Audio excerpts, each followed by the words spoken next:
नमस्कार, पॉलिटिकल पंचायत में आपका स्वागत है। आपके साथ मैं हूं नवीन कुमार। वक्त है राजस्थान से जुड़ी तमाम बड़ी पॉलिटिकल खबरों का, जहां हम आपको डिटेल में बताएंगे पिछले 24 घंटों में राजस्थान की सियासत में क्या कुछ हुआ।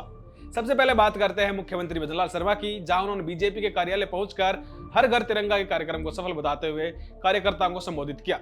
इसके अलावा सीएम भजनलाल ने कांग्रेस पर निशाना साधते हुए कहा कि कांग्रेस हमेशा से पाकिस्तान की भाषा बोलकर देश तोड़ने का काम करती है। कांग्रेस हमेशा पाकिस्तान की भाषा बोल करके क्या दिखाना चाहती है, ये आप सभी जानते हैं। वही राजस्थान के पूर्व मुख्यमंत्री अशोक गहलोत का एक वीडियो सोशल मीडिया पर वायरल हो रहा है, जहां वे छात्रों से पूछते नजर आ रहे हैं कि छात्र संघ चुनाव नहीं हो रहे क्या, जिसके बाद लोगों की प्रतिक्रिया भी सामने आ रही है।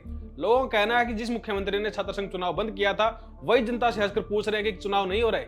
वही राजस्थान यूनिवर्सिटी में प्रहलाद गुंजल विश्व आदिवासी दिवस के मौके पर स्टूडेंट्स के सामने अपना स्पीच दे रहे थे, तभी बीच में ही छात्रों ने नरेश मीणा जिंदाबाद के नारे लगाने शुरू कर दिए, जिसके बाद गुंजल ने स्टूडेंट्स को चुप कराने के लिए स्टेज पर भारत माता की जय के नारे लगाए। भारत माता की। वहीं कृषि मंत्री किरोड़ीलाल मीणा और नरेश मीणा फिर से सुर्खियों में आ गए।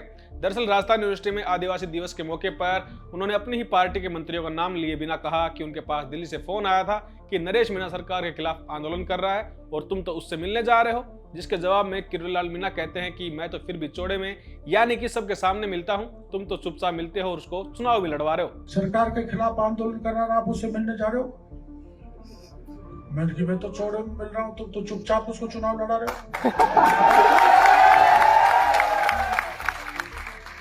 हालांकि आपको बता दें कि फिलहाल नरेश मीणा सलाखों के पीछे हैं। उन्होंने झालावाड़ में हादसे पर पीड़ित बच्चों के परिवार को 1-1 करोड़ रुपए और घायलों के परिवार को 50-50 लाख के मुआवजे की मांग करते हुए अस्पताल में धरना प्रदर्शन दिया था, जिसके बाद अस्पताल की तरफ से उनके खिलाफ शिकायत दर्ज करवाई और उनको दोबारा जेल भेज दिया गया। और अब इस पूरे मुद्दे पर नरेश मीणा के साथ ही मनोज मीणा ने सरकार को चेतावनी देते हुए कहा कि अगर नरेश मीणा को जल्दी रिहा नहीं किया गया तो बड़ी संख्या में 16 अगस्त को यानी कि जिस दिन नरेश मीणा का जन्मदिन है, उस दिन विधानसभा घेराव और भजनलाल सरकार को गिराने का काम किया जाएगा। इतना आसान नहीं है कि आप किसी युवा को जेल में रख लो। भाई गुनाह क्या है, क्राइम क्या है, वो बताओ ना। आप परिवार को न्याय दिला रहा है, मासूम बच्चों के लिए लड़ रहा है, वो तो कोई क्राइम नहीं है, वो तो न्याय की बात कर रहे हैं। तो इसके लिए हम अब तैयार हैं और आर पार की लड़ाई लड़ेंगे। वहीं पूर्व उप मुख्यमंत्री सचिन पायलट ने राहुल गांधी की प्रेस कॉन्फ्रेंस का एक वीडियो सोशल मीडिया पर डाला है, जहां राहुल गांधी ने बीजेपी पर आरोप लगाते हुए बताया कि कैसे वोटर लिस्ट मैनिपुलेशन के जरिए चुनाव को हाईजैक किया जा रहा है। जिसके बाद केंद्रीय पर्यटन मंत्री गजेंद्र सिंह शेखावत ने इनके जवाब में राहुल गांधी की तस्वीर साझा की, जिसमें उन्होंने राहुल गांधी पर गलत खबर यानी कि मिस इन्फॉर्मेशन फैलाने का आरोप लगाया। खबरों में आगे बढ़कर बात करते हैं अमेरिका द्वारा भारत पर लगाए गए 50% टैरिफ की। दरअसल अमेरिकी राष्ट्रपति डोनाल्ड ट्रंप ने भारत पर 50% टैरिफ लगाया है, जिसके जवाब में पीएम मोदी ने कहा कि भारत झुकने वाला नहीं है, उनके लिए किसान पहले है और दोस्ती बाद में। व्यक्तिगत रूप से मुझे बहुत बड़ी कीमत चुकानी पड़ेगी, लेकिन मैं इसके लिए तैयार हूं। मेरे देश के किसानों के लिए, मेरे देश के मछुआरों के लिए, मेरे देश के पशुपालकों के लिए। वहीं इसी बीच अजमेर में रक्षाबंधन के मौके पर एक अनोखा एडवर्टाइजमेंट देखने को मिला, जहां एक नारियल व्यापारी ने ट्रंप का रेट कार्ड बनाकर अपनी दुकान पर लगा दिया, जिसमें यह दिखाया गया है कि भारत में ट्रंप मोदी से काफी सस्ता है। वहीं नागौर सांसद हनुमान बेनीवाल से एक इंटरव्यू में जब पूछा गया क्या उम्मीदवार बेनीवाल लोकसभा में आपसे आंखें मिलाते हैं, इसके जवाब में हनुमान बेनीवाल कहते हैं कि उम्मीदवार क्या आंखें मिलाएंगे जब मैं ही उनकी तरफ नहीं देखता। इसके अलावा उन्होंने तंज कसते हुए कहा कि लोकसभा में कई एक्टर बैठे हैं, कई हीरोइन बैठी हैं, तो उम्मीदवार बेनीवाल क्या चीज है। वहीं कांग्रेस प्रदेश अध्यक्ष गोविंद सिंह डोटासरा झालावाड़ के सरकारी स्कूल छत गिरने से हुए हादसे में घायल बच्चों से मिलने अस्पताल पहुंचे, जहां वो बच्चों से पूछते नजर आ रहे हैं कि क्या वो ठीक है, किसी तरह कोई दर्द तो नहीं है। बेटा ठीक है और ठीक दर्द तो नहीं हो रहा। वहीं डिप्टी सीएम दिया कुमारी दिल्ली पहुंची, जहां उन्होंने केंद्रीय गृह मंत्री अमित शाह से मुलाकात कर जनहित से जुड़े कई मुद्दों पर चर्चा की। वहीं राजस्थान और गुजरात में रेप के मामले में आजीवन कारावास की सजा काट रहे आसाराम को गुजरात हाई कोर्ट से एक बार फिर राहत मिली है। कोर्ट ने इलाज के लिए आसाराम की अंतरिम जमानत को 21 अगस्त तक के लिए बढ़ा दिया है। इसके अलावा आसाराम की ओर से जोधपुर मामले में भी राजस्थान हाई कोर्ट में अंतरिम जमानत बढ़ाने की अर्जी दाखिल किए जाने की तैयारी है। वही अब खबरों में आगे बढ़कर बात करते हैं भजनलाल शर्मा सरकार की लाडो प्रोत्साहन योजना के बारे में, जहां हेल्थ डिपार्टमेंट की बड़ी लापरवाही सामने आ रही है।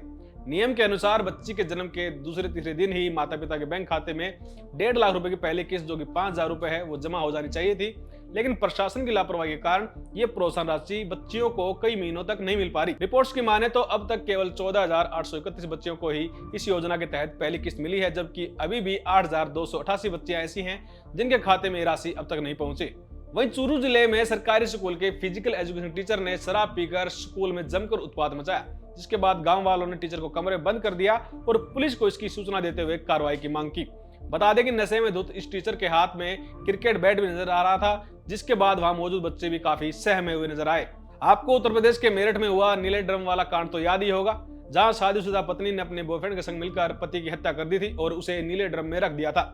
इसी कांड से जुड़ा सवाल जयपुर की LLB परीक्षा में देखने को मिला, जहां सवाल पूछा गया क्या दोनों आरोपियों को हत्या दंड दिया जा सकता है, जिसके बाद LLB या ये क्वेश्चन पेपर सोशल मीडिया पर खूब वायरल हो रहा है। वहीं करौली से एक वीडियो सोशल मीडिया पर खूब वायरल हो रहा है, जहां एक शख्स की अंतिम यात्रा खेतों के बीच ऐसे निकाली गई, जिसके बाद प्रशासन और व्यवस्था पर कई सवाल उठाए जा रहे हैं। गांव के लोगों का कहना है कि शमशान घाट तक वो ऐसे ही सफर करते हैं। अब बात करते हैं पिछले 24 घंटों में पॉलिटिकल पंचायत पर आए दर्शकों के टॉप कमेंट्स की। किशोर मेहरा नाम की यूजर पूर्व बांसवाड़ा डूंगरपुर सांसद तारचंद बघोरा का जो बयान था, जिसमें उन्होंने राजकुमार रोध पर आदिवासियों को ठगने के आरोप लगाए थे, उस पर लिखते हैं, ताराचंद जी जैसे नेताओं को अब समझ जाना चाहिए कि आदिवासी समाज जागरूक हो चुका है।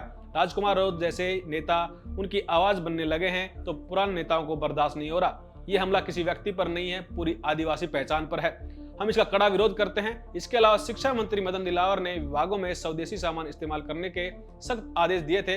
इस पर विरमल नाम की यूजर लिखते हैं, शिक्षा मंत्री जी को प्रधानमंत्री मोदी जी से बोलना चाहिए कि वो चाइना से व्यापार बंद कर दे, चाइना से जो आयात की जारी वस्तु हैं उन्हें बाहर फेंक दें। हालांकि आप भी पॉलिटिकल पंचायत का परिवार हैं, हर वीडियो पर अपनी राय जरूर दें। हर दिन के बुलेटिन में टॉप कमेंट्स को मिलेगी जगह। न्यूज बुलेटिन में बस आज के लिए इतना ही, कल फिर होगी मुलाकात, तब तक के लिए नमस्कार।